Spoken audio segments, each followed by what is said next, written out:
zoti Dervishi, edhe për kontributin që ju jepni në mësimdhënie për këtë departament, edhe për kontributin tuaj të veçantë për sa i përket kësaj seance, edhe për sa i përket edhe faktit që gjithmonë keni qëndruar afër këtij departamenti, edhe kur ne kemi dashur që ju të bëni kritikat kanë qenë shumë konstruktive, dhe kur keni dashur ta promovoni studentët, punën e tij edhe atë e keni bërë me profesionalizëm, dhe sigurisht paraqitja juaj ne na ndihmon, sepse sikurse të gjithë kolegët ne ndajmë në departament mendimin se në studimet për media edhe në formimin që ne përpiqemi të shërbejmë për brezat e rinj të specialistëve të komunikimit, nuk mjafton vetëm të arsyetosh mbi teoritë e medias, nuk mjafton vetëm të arsyetosh mbi kontekstet ndërkombëtare dhe universale, nuk mjafton të flasësh edhe vetëm për peizazhin mediatik shqiptar, po duhet hysh edhe në atë që konsiderohet një analizë mikrosociale, pra që futet brenda redaksisë, brenda kompanisë mediatike, dhe ne gjithnjë më shumë në departament me një mendim të përbashkët, përpiqemi që këto arsyetime që ju na dhat sot, të përpiqemi t'i bëjmë pjesë integrale të kësaj që quhet shkencë për komunikimin masiv, sepse vërtet është në këtë nivel, dhe aq më shumë që edhe në departamente të universiteteve perëndimore është shumë e vështirë që pedagogu i përhershëm në një departament të jetë edhe një njohës i mirë i aktivitetit të medias në aspektin profesional brenda kompanisë medias, dhe ne si rrugë kemi zgjedhur pikërisht këtë, që të ftojmë kolegë, një pjesë e cilit janë këtu, për të kontribuar në departament. Dhe unë mendoj që departamenti ka bërë një gjë të mirë që konsideron se duhet të krijojmë gjithnjë më mirë këtë si thua kohezion të informacioneve dhe të qarkullim të informacioneve, ku ajo që karakterizoi këtë paraqitje është fakti i një reflektimi shumë realist mbi praktikën profesionale të përditshme me një televizion kaq të ekuilibruar, edhe që kontribon në informacionin kombëtar, siç është Vision Plusi, edhe gjithsesi unë do thosha që ai na tregoi atë që teorikisht ne i gjejmë në bibliografinë e sotme, që nuk ka modele perfekte,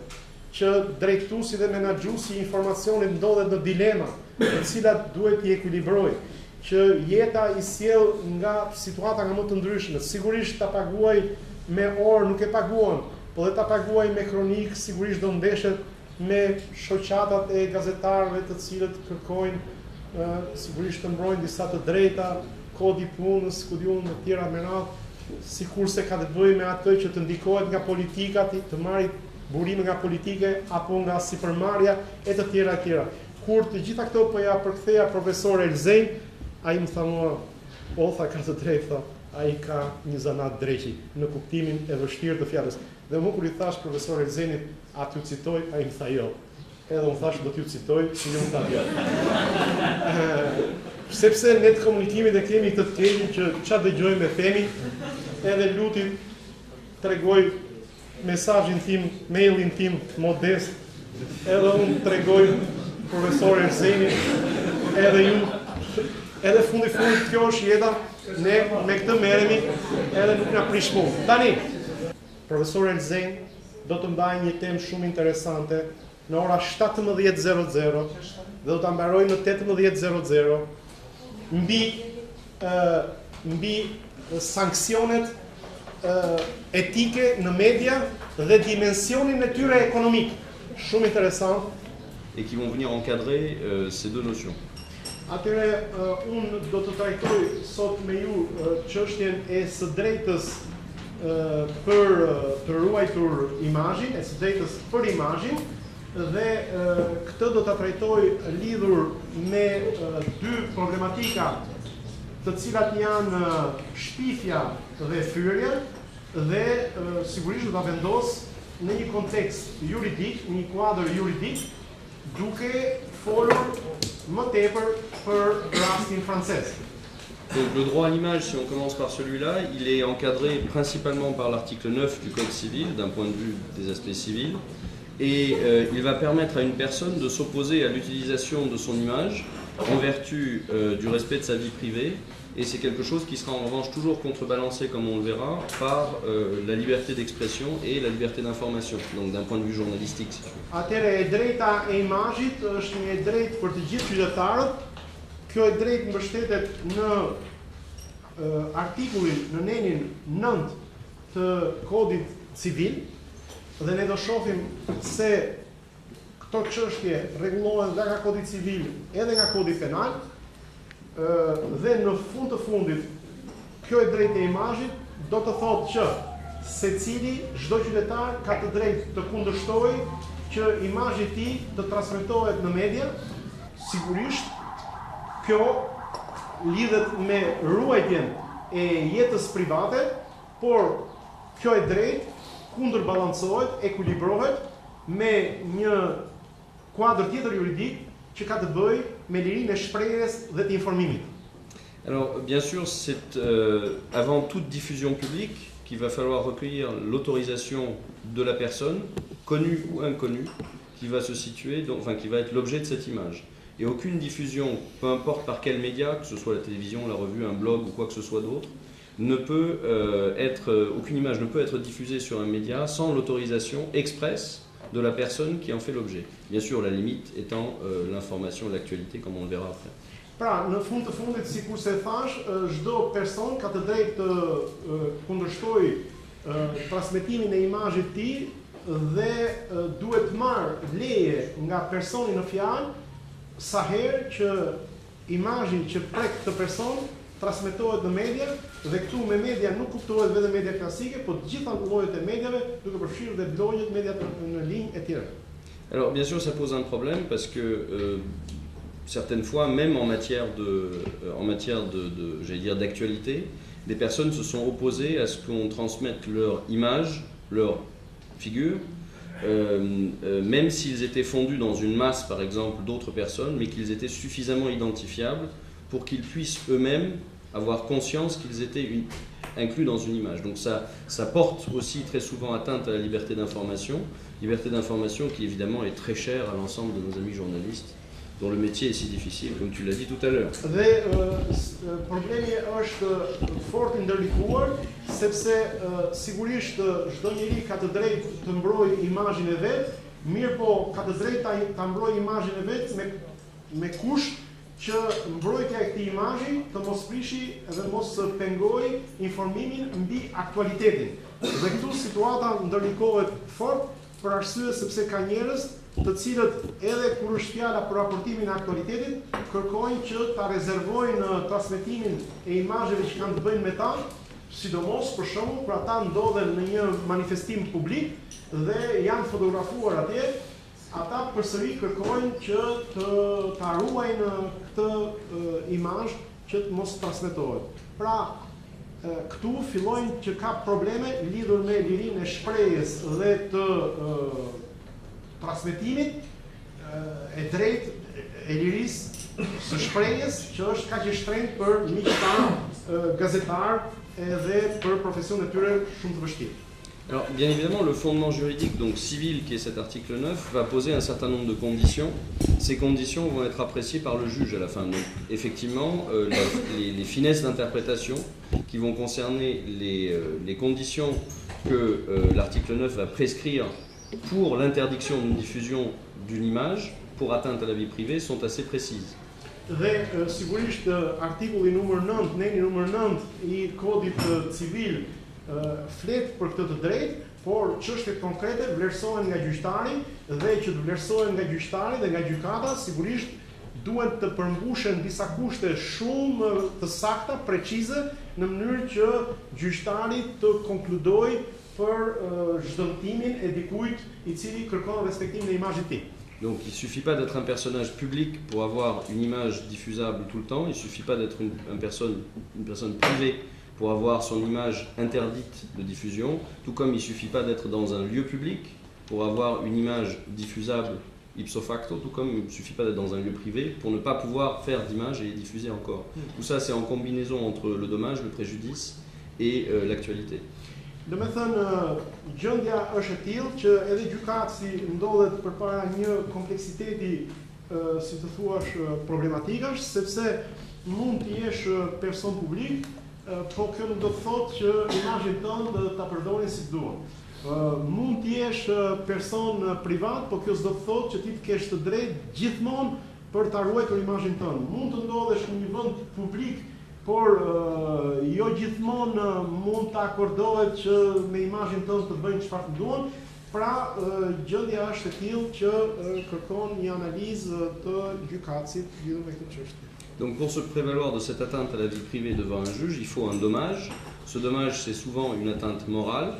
c'est souvent un préjudice, donc quelque chose qui va véritablement porter atteinte à la personne. Ce préjudice, en revanche, pour qu'il soit retenu, devra toujours être fondé sur l'atteinte à l'intimité de la vie privée. Donc c'est la vie privée, c'est une chose, mais c'est pas suffisant. Il faut qu'il y ait une atteinte à l'intimité de la vie privée, véritablement, de la victime. Kushtet që duhen përmbushur në mënyrë që gjykatësi të japi një, si thuaç, një gjykim të favorshëm, është se, si thuaç, shpërdorimi I drejtës së imazhit, si thuaç, kundërshtim me interesat e qytetarit, duhet që së pari këtij njeriu t'i ketë shkaktuar një dëm. Së dyti t'i ketë prekur jetën personale dhe në jetën personale t'i ketë prekur aspektet intime dhe pastaj duhet që ky person t'i jetë I njësuar, I identifikuar qartë në rastin në fjalë. Alors ça c'est bien sûr l'aspect civil, donc l'aspect réparation du dommage subi par une victime. Il y a l'aspect pénal qui sont les articles 226.1 et suivants du code pénal qui vont réprimer l'atteinte au fonctionnement de la société quand on capte l'image d'autrui et qui vont évidemment avoir un certain nombre de conséquences différentes, mais aussi en matière de condamnation. Alors pour l'article 226 paragraphe 1, du code pénal, en particulier 45 000 € d'amende et 1 an de prison pour l'auteur, encore une fois, de cette image qu'il aura mis en circulation au rendu public. Por sikur se e thash, veç kodit civil është dhe kodi penal që hyn në lojë, është neni 226 alinea 1.1, e cila kod penal I cili dhe ai rregullon këto probleme, sepse në rastin e kodit civil është atëherë kur një person privat dëmton imazhin edhe prek jetën personale të një personi tjetër, pra I detyrohet atij çdëmtim, por kemi dhe rastin e tjetër kur preket ajo që quhet jetë sociale dhe rregullat e jetës sociale në tërësinë e vet, dhe në këtë rast është kodi penal I cili rregullon marrëdhëniet dhe në këtë rast çdëmtimi bëhet përpara shtetit dhe ka çdëmtime që shkojnë deri në 45.000 € dhe deri në 3 vjet burg. Donc sans rentrer dans les détails, en fait, ce qu'il faut bien comprendre, c'est que souvent l'auteur de la photo, lorsqu'il va avoir vendu sa photo en vertu de la protection des sources du journaliste, on ne va jamais pouvoir mettre la main sur lui. Mais on va, au titre de l'article 23 de la loi de 1880, du 29 juillet, qui est la loi fondatrice de la liberté de la presse en France, on va pouvoir condamner pour complicité, comme au titre l'auteur, le journal qui va être à l'origine de, par exemple, la diffusion d'une image qui porte atteinte à la vie privée, tout en ayant réparé la victime d'un point de vue civil, sachant que ces deux voies, comme on l'avait dit, sont soit combinables, soit séparées. Pra mundet që këto ndëshkime mund të jenë ose të veçanta, pra mund të dënohet vetëm në aspektin civil ose vetëm në aspektin penal, por dhe mund të kombinohen me njëra tjetrën, po këtu ne mbajmë parasysh në këtë kuadër juridik të medias që në qoftë se dikush ja ka shitur gazetarit fotografinë, gjykatësi nuk ka të drejtë që të kërkojë burimin e fotografisë, sepse është, si thuash, mbrojtja e burimeve, e cila hyn në kuadrin e sigurimit të lirisë së informacionit dhe të shpresë, rregulluar nga, si thuash, një ligj I 1789-s, por sigurisht këtu ajo që ndëshkohet dhe ajo që duhet të paguajë është në radhë parë gazeta, sepse nuk paguan gazetari, duke e konsideruar si komplic, si bashkëpunëtor në të shkelje që është bërë në dëm të personit. C'est une de ces particularités de cette loi du 29 juillet 1881 qui, dans son article 1er, proclame la liberté de la presse et de l'imprimerie, et après, dans tous ses articles suivants, procède à une restriction de cette liberté qui, en matière de presse, est extrêmement importante, puisque sinon elle porterait atteinte, en réalité, à toutes sortes de libertés individuelles, et en particulier aux droits de la personnalité qui sont liés au droit à l'image. Pra, situata është e tillë pak kontradiktore, sepse sipas këtij ligji me sa e kuptova 22 korrikut 1789, sigurisht kemi një ligj I cili thotë se shpreha është e lirë, opinioni është I lirë për të shprehur, por pastaj vijnë disa ndalesa, shumë ndalesa, të cilat në një farë mënyre e kufizojnë këtë liri të shprehjes, por nga ana tjetër mbrojnë individin dhe dinjitetin e personalitetit qytetarit. Et donc on a un certain nombre de cas particuliers liés au droit à l'image, quand par exemple il s'agit aussi de la diffusion d'images de mineurs, selon qu'elles soient, disons, attentatoires à leur honneur ou pas, mais dans tous les cas de figure, le droit à l'image sera plus ou moins, plus ou moins amplifié vis-à-vis des personnes qui sont l'objet de ces photographies. Si ce sont des mineurs, toute diffusion est interdite, sauf autorisation expresse, toute diffusion, peu importe si c'est de l'actualité ou pas, sauf autorisation des parents. Évidemment avec des cas particuliers qui sont des condamnations plus importantes en matière d'usage pornographique de ces images ou ce genre de choses-là. Dhe duhet të kuptuar që ka dhe raste të veçanta të cilat e bëjnë edhe më të rëndë këtë shtrëngesë, këtë privim, siç është rasti kur kemi të bëjmë me të drejtën e imazhit të minorenëve. Sepse sipas ligjit ndalohet çdo lloj transmetimi, difuzioni I imazheve të minorenëve dhe mbi të gjitha nuk mund të bëhet kjo pa marrë aprovimin e prindërve ose të kujdestarëve të tyre, pavarësisht se ky imazh mund të jetë I mirë apo I keq. Dhe në këtë rast kemi sankcione të ndryshme. Alors il y a une autre particularité donc, de ce droit à l'image, c'est que théoriquement, comme c'est un droit de la personnalité, il cesse avec la mort de la personne. Et le cas s'est présenté notamment par rapport aux images qui ont été transmises et diffusées, enfin prises et diffusées par un paparazzi, et donc le journal VSD, enfin l'hebdomadaire VSD. Par la suite, il photographiait donc François Mitterrand sur son lit de mort. Et la question, la famille s'est indignée. Et la famille a voulu interdire, ou en tout cas réparer le dommage, le préjudice qu'elle avait subi du fait de la diffusion de l'image de François Mitterrand sur son lit de mort. Or, le droit à l'image de François Mitterrand cesse avec sa mort, donc on s'est retrouvé face à un problème qui était celui de trouver un fondement juridique pour condamner et pour obliger cet hebdomadaire très indélicat dans ce cas-là d'avoir diffusé les images de François Mitterrand sur son lit de mort. Atëre, më falni se rikujtova edhe një herë frazën e fundit që më shpëtoi nga kujtesa. Pra, kur është fjala për të drejtën e imazhit të minorenëve, ky rast bëhet edhe më problematik dhe më delikat dhe më I rënd kur atëre si thua përdoren imazhet e minorenëve për si thua veprime keqdashtë që kanë të bëjnë me pedofilin ose me pornografinë. Ndërkohë, po ju tregoj edhe si thuash që ky kuadër juridik gjithnjë më shumë rafinohet dhe bëhet gjithnjë më I saktë në funksion të rasteve që paraqiten. Një rast ka qenë ai kur magazina e përjavshme VSD dërgoi fotografin dhe ai vajti dhe fotografoi trupin e ish presidentit François Mitterrand në shtratin e vdekjes, ai kishte vdekur dhe I botoi. Familja u mërzit edhe I tha çfarë bëhet kështu, ju keni shkelur pikërisht të drejtën e imazhit të një personi. Mirë po, gazeta u mbroi dhe tha çfarë të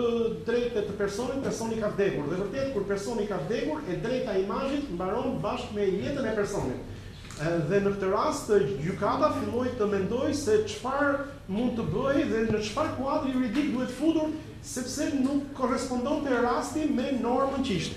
Alors à l'époque, donc, on a trouvé le fondement qui était l'atteinte au deuil des familles qui étaient donc concernées par la disparition de François Mitterrand. Mais aujourd'hui, on a un article nouveau depuis 2008, qui est l'article 16.1.1 du Code civil, et qui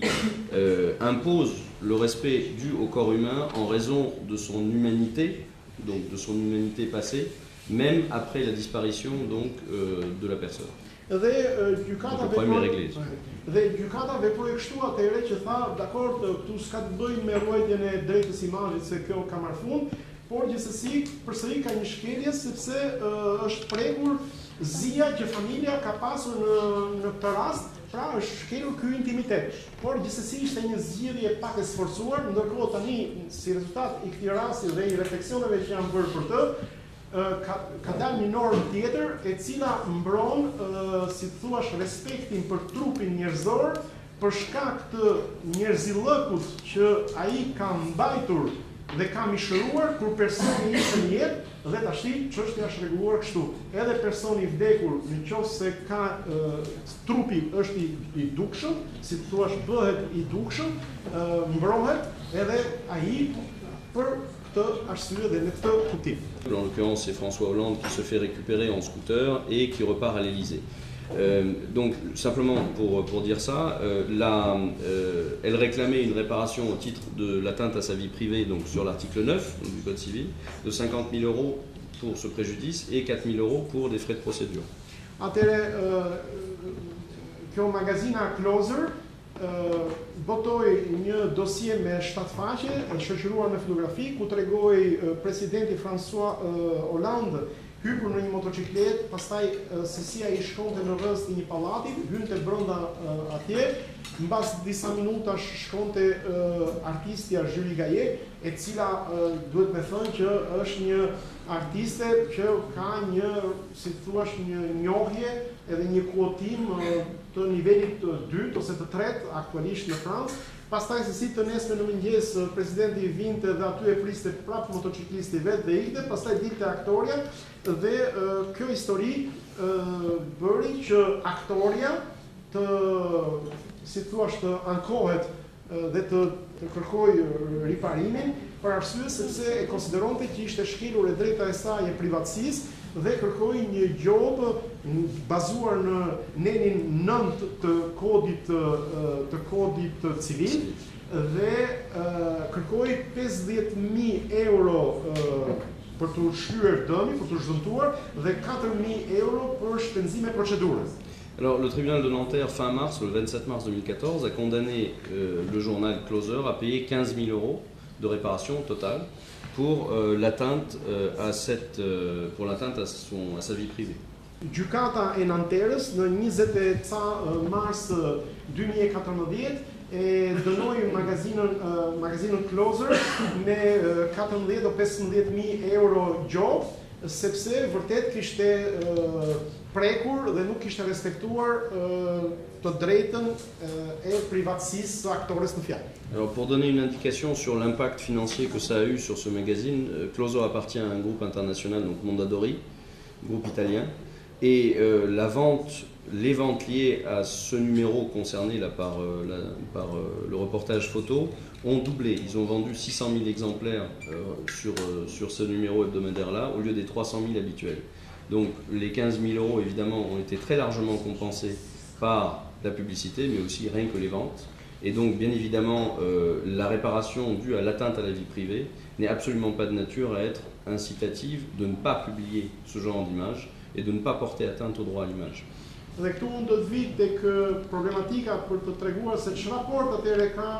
sanksionet në planin etik apo civil apo penal me shitjet edhe me funksionimin në planin e shitjeve dhe ekonomik të media, sepse kjo është edhe tema. Atëherë unë do të them thotë që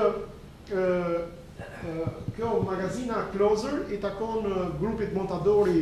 grupit italian Mondadori, dhe ajo 15.000 € i pagoi me qef të madh, sepse nga 300.000 kopje që shiste ajo shiti 600.000 dhe i rikuperoi ato vetëm me shitjet, por mos harroni se me 600.000 tani ajo mori reklama shumë më tepër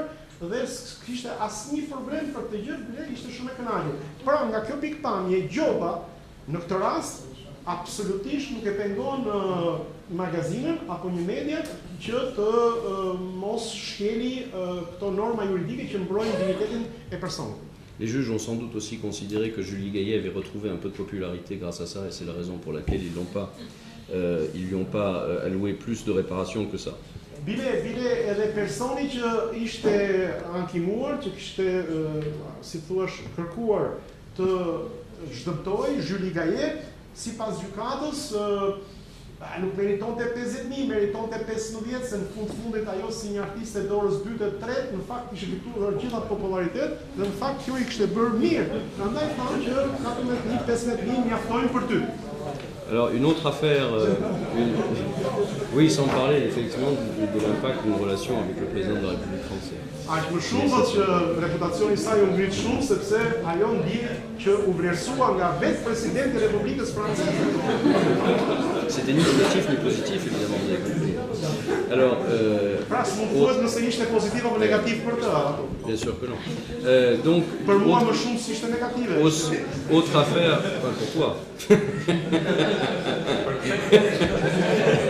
Oui, pour toi. Non, pour toi. C'est toi qui as rajouté ça. Alors, autre affaire, celle de Johnny Hallyday un peu plus ancienne. Johnny Hallyday qui avait fait l'objet d'un reportage dans un autre hebdomadaire qui s'appelait Ici Paris. Et Ici Paris avait fait la liste de tous les produits commerciaux que Johnny Hallyday avait associés à son nom pour, entre guillemets, se refaire une santé financière puisqu'il était dans une situation assez difficile. Et Johnny Hallyday avait poursuivi ce journal, enfin ce magazine, pardon, pour atteinte à son image liée à la publication de cet article. Et Ici Paris avait été condamné par les tribunaux justement pour avoir porté atteinte à son image. Atëre, ja pra se si ndërlikohen këto aspekte gjyqësore, ekonomike, morale, tërmerat, që gjykatësi e ka shumë të vështirë që t'i ndaj, prandaj po tregoj edhe një rast tjetër që është një rast studimor shumë I rëndësishëm, që lidhet me këngëtarin e famshëm francez Johnny Hallyday. Çfarë ndodh me Johnny Hallyday?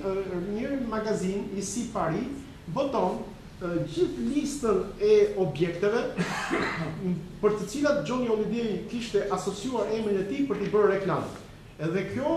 nga Johnny Hallyday dhe nga menaxherët e tij u konsiderua si një ofendim shumë I madh. Përse? Sepse kjo nënkuptonte që ky njeri ndodhet në një situatë shumë të vështirë financiare, s'mund të fitojë më jetën me këngën e tij, s'ka më të ardhur dhe çfarë bën tash? Fillon edhe bëhet një reklamaxhi I zakonshëm dhe u konsideruar si një prekje e dinjitetit të këngëtarit. Atëre këta menaxher e hodhën Ici Paris këtë magazin në gjyq edhe morën zhëntime. Donc là, la France donc, a été condamnée par la Cour européenne des droits de l'homme qui fait mesure de garde-fou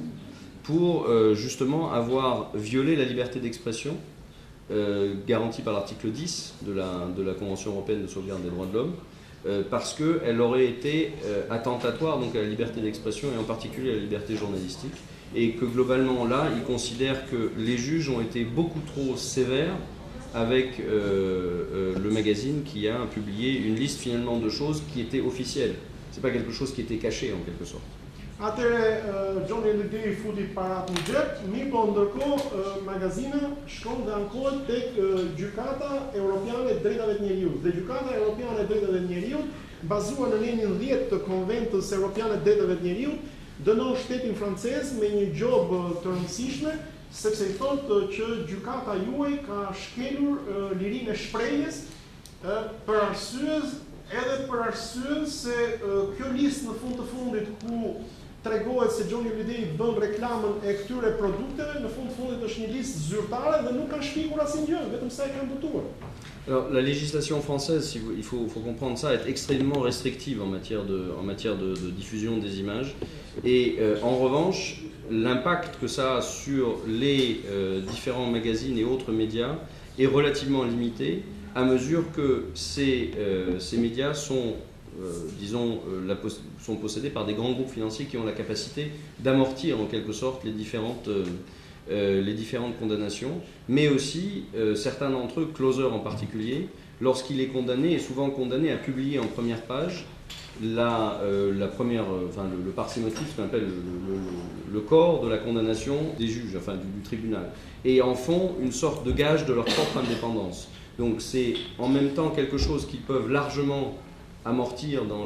leur chiffre d'affaires, mais c'est aussi quelque chose qui en même temps leur sert d'image de monsieur propre. Këtu kuptohen dy gjëra, domethënë që juridiksioni edhe e drejta franceze është disi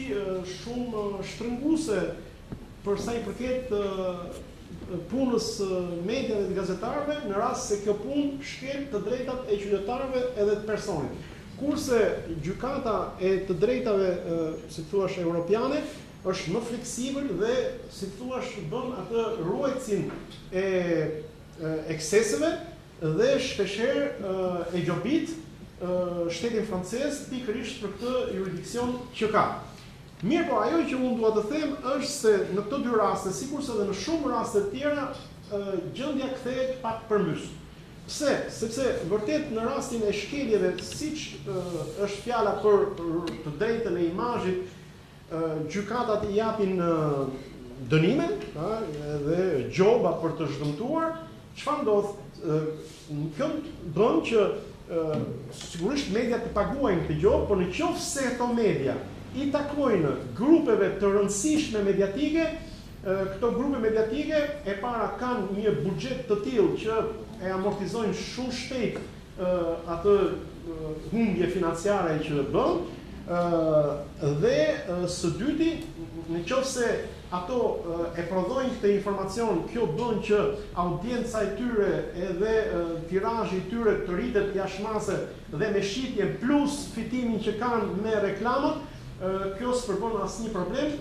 Por edhe në rastin e disa mediave mesatare, por që mund të thuhen edhe të vogla, siç është për shembull magazina Closer, edhe në këtë rast këto fitojnë. Pse? Sepse gjykata I thotë që shikoni, këtë vendimin e gjykatës duhet ta votoni në faqen e parë. Dhe ato e votojnë me një qef shumë të madh. Pse? Sepse votimi I vendimit gjykatës që I kanë dëshkuar për shkeljet në planin civil apo penal, duke mos respektuar dinjitetin e personit, është publiciteti më I mirë për këto media, të cilat thonë që shikoni se çfarë pavarësie kemi ne dhe nuk jemi si ju të tjerët që prodhoni vetëm lajme që janë krejtësisht konform rregullave. Prandaj kjo pikpamje është një mjet shumë I mirë publiciteti, ndëshkimi. Dans le cadre de cette restriction aussi, de cette législation très contraignante, il y a aussi les deux points qui sont purement pénaux cette fois, sur la diffamation et l'injure, qui sont contenus dans cette loi de 1881 aussi. Dhe kalojmë në pjesën e dytë, ku përveç faktit që ne kemi probleme lidhur me drejtën e imazhit, kemi edhe ato që lidhen me dy praktika të tjera që është shtifja edhe sharja. La diffamation déjà, Shtifja dhe ofendimi, shtifja. Alors la première de ces infractions, puisque c'est une infraction pénale, c'est le délit de diffamation qui repose en fait sur l'allégation d'un fait précis, rendu public pour une personne plus ou moins identifiable. Donc il ne faut pas que la personne soit désignée comme telle, mais qu'on puisse la reconnaître en réalité.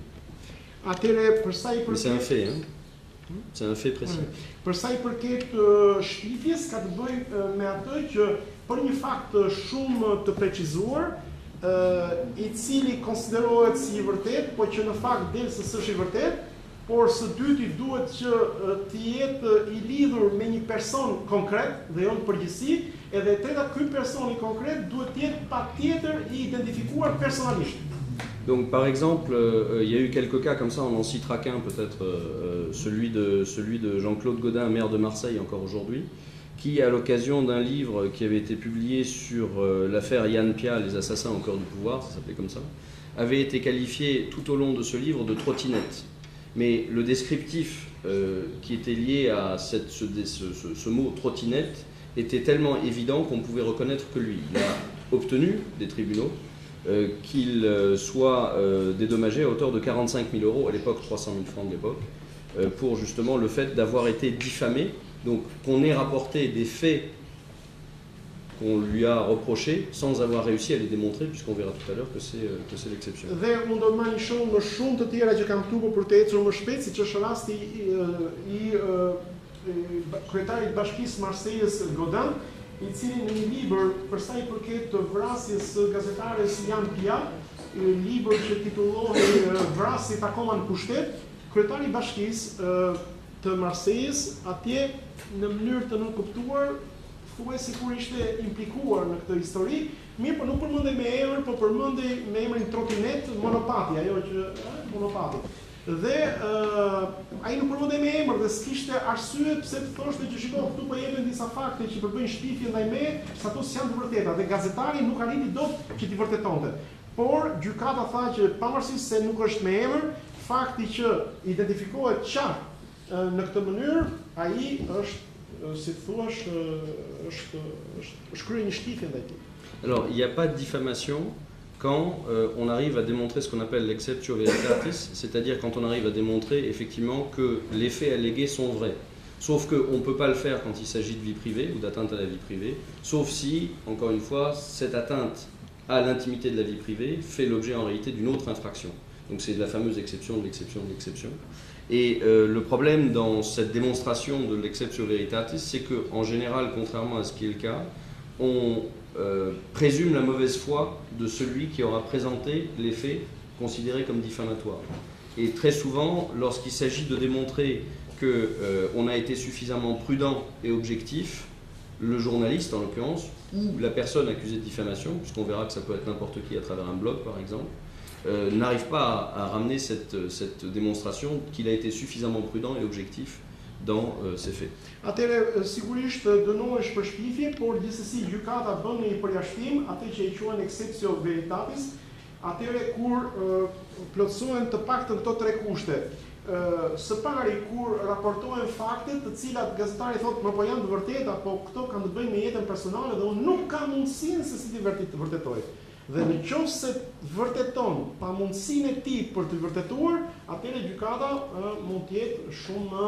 e kuptuar ndaj tij. Së pari, së dyti, në qoftë se ai raporton disa fakte, të cilat nuk është një gjendje që do të t'i verifikojë si të vërteta, por ama këto fakte lidhen me një shkelje tjetër ligjore që ka bërë personi i raportuar, shkelje ligjore që vërtetohet dhe thuhet që vërtet raportimi i këtij fakti nuk mund vërtetohet, por shkelja ligjore që është lidhur me këto mund të vërtetohet. Dhe së fundi, nëse në raportimin që ka bërë, megjithse gazetari nuk vërteton dot saktësinë dhe si thua të fakte, autenticitetin, ai thotë që unë këtë raportim e kam bërë me objektivitet, pra kam përshkruar gjërat gjithsesi objektive dhe e kam bërë me kujdes, nuk kam përdorur në një gjuhë të rëndë ose fyese ose të keqe. Alors l'injure, bon, l'exemple de Rocard et Le Pen, on le laisse tomber, mais pour l'injure, c'est quelque chose d'autre dans la mesure où pour qu'il y ait infraction d'injure, il faut qu'il y ait des propos outrageants qui étaient rapportés à une personne spécifiquement désignée. Donc là, il ne faut pas qu'il y ait de doute, ni même de périphrase pour désigner une personne. Il faut que la personne ait été insultée directement. Mais là aussi, on peut se décharger de ça par l'exception, ce qu'on appelle l'exception de provocation, dans la mesure où si on arrive à démontrer, à condition que ce soit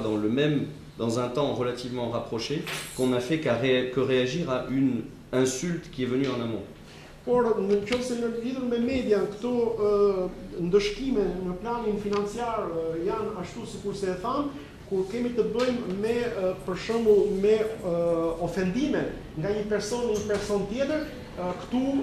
situata ndryshon edhe janë të rëndësishme. Dhe kur kemi të bëjmë me ofendimin, përsëri duhet që personi të jetë identifikuar shumë qartë, që ofendimi të jetë bërë publik, edhe personi të jetë identifikueshëm mirë. Donc l'injure, le problème de l'injure, c'est que en réalité, par exemple, si on prend l'exemple de Casse-toi pauvre con, l'affiche le panneau qui avait été montré au président de la République Sarkozy, reprenant sa propre expression plus ancienne, qui a été considérée comme une injure, alors une injure particulière, puis c'est une injure au président de la République, a été condamné par les tribunaux comme tel. La Cour européenne des droits de l'homme, par contre, a considéré que c'était beaucoup trop restrictif et que ça portait atteinte à la même liberté d'expression par le biais de l'article 10. Atëre, nga kjo pikpamje duhet që kur kemi deliktin e sharjes edhe të ofendimit, duhet që sidomos gjua e përdorur të konsiderohet nga ana e gjykatës si jashtë çdo limiti dhe jashtë çdo, si thuash, kufizimi edhe kujdesi për të respektuar tjetrin. Këtu kemi rastin njëherë kur ish presidenti Sarkozy, duke qenë në fushat elektorale, dikush e shau një djalë i ri dhe ai u përgjigj, më falni për shprehjen, tha, po ta përktej Igor Çilbani ka ndek, zhduku, dhe një burr më vonë, pak ditë më vonë, bëri një afishe ku vendoste presidentin dhe i drejtonte fjalët e shkruara, zhdukur Çilbani. Gjykata e dënoi atë sepse e ofendove presidentin, ai u mbrojt, tha, po qëse e ofendoi, po ai a nuk ofendoi qytetarin e kështu me radhë. Megjithatë ai u dënua disi, ndërkohë u ankua tek gjykata e drejtave të njeriut, gjykata europiane, e cila tha që jo, nuk ka këtu fyrje, këtu është shprehje e lirisë dhe nëse konsiderohet ajo shprehje e lirisë e presidentit, edhe këtij tjetrit duhet konsiderohet njësoj. Cet exemple, en fait, me sert à une seule chose. Outre le fait que c'est assez rigolo, c'est l'idée de dire que la diffamation, l'injure et les différentes infractions sont des infractions qui ne sont pas limitées à la presse ou aux médias. C'est tout ce qui va être rendu public, que ce soit vous, moi, un journaliste professionnel ou par le biais de n'importe quel média, à condition que les conditions matérielles soient remplies, c'est-à-dire le fait que ce soit une injure, le fait que ce soit un fait, par exemple, ou à condition que ce soit rendu public, peu importe par quel biais, que ce soit un blog, une personne privée ou autre, ce sont à chaque fois des infractions qui peuvent être généralisées à tout et n'importe qui. Et c'est en ça que le droit de la presse est aussi un droit qui concerne n'importe quel message ou n'importe quelle information, peu importe le canal de diffusion, peu importe la personne qui les diffuse. Prandaj, ajo që unë dua të arri në fund është se në Francë, në qoftë se ne kemi, si të thuash, një kuadër juridik që parashikon çdëmtime në planin e gjobave apo me burgim kuadrin penal, kjo i ka të gjitha kanalet, nuk ka rëndësi se në televizion, gazet apo në një blog apo online, të gjitha format e kodeve, të gjitha format e shprehjeve, s'ka rëndësi bile as nëse je gazetar, gjysmë gazetar, profesionist, jo profesionist, apo je një person, si thua që s'ke të bësh me median, por në blogun tënd shan ofendon tjetrin, të gjitha dënohen njësoj, po sigurisht në planin ekonomik kanë diferenca të ndryshme edhe nuk kanë të njëjtin impakt, ndërkohë